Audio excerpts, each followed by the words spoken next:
Thousands of nurses are on strike across the United Kingdom.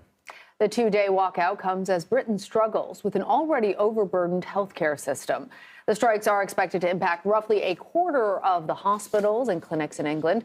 With little progress being made during negotiations in recent weeks, there are questions over how long these strikes could last. Joining us now to discuss this is BBC correspondent Sean Dilley. Sean, thanks for connecting with us.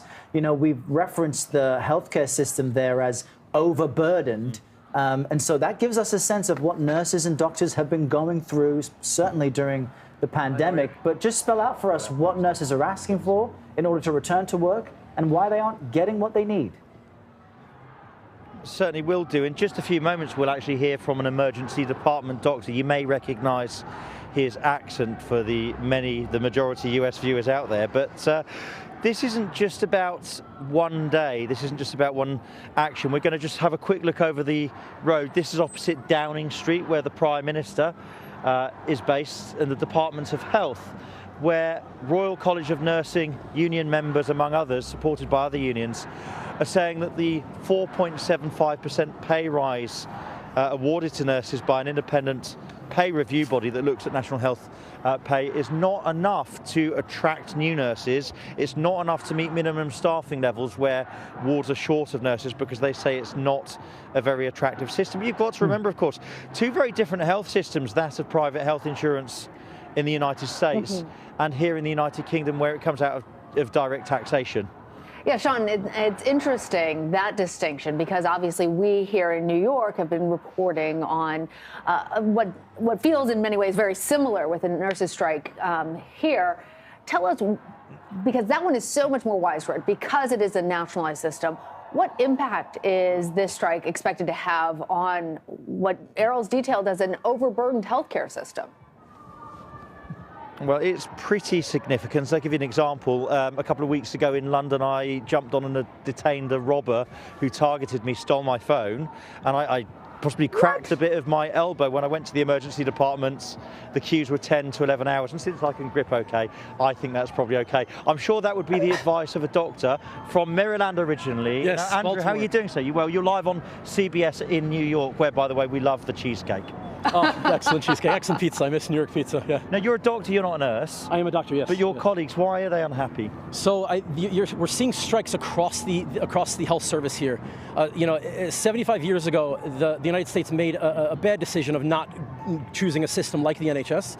And I think you've just caused a massive debate on CBS, by the way. No. I think a lot of Americans would agree. There are tens of millions of Americans without health insurance. People who do right, who save well, who have a good job, and then suddenly a family member gets ill, and suddenly they have to fundraise on the internet to survive. But you know what the situation is like. I think in the wealthiest country on the planet, that's barbaric. No, it's but you know what it's like in America. People will be watching this now, and they'll be using all sorts of pejorative terms about you and British people talking to America about a health service and somehow saying it's better. Yeah. But from an American perspective, leave aside political ideology, at its best, what is the NHS? Well, at the NHS, everybody pays for it with their taxes.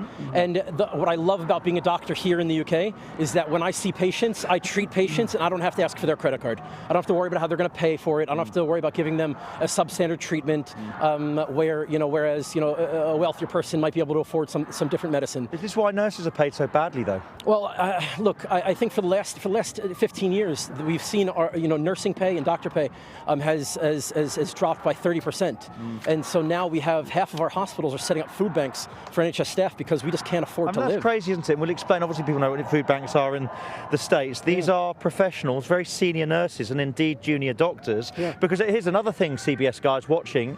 We face the possibility of a junior doctor strike with a British Medical Association ballot if junior doctors don't get better pay. So watching from overseas, saying the National Health Service is better, people would think we were talking nonsense. Well, it sounds like nonsense, but look, 10 years ago, the NHS was ranked the #1 healthcare system on the planet. The Commonwealth Fund ranked us the #1, the best healthcare system on the planet. It was the most efficient. We spend half the amount of money that the United States does per person on healthcare, and we do it in a much better way. We just need a government that cares about it, that values our work and values our labor.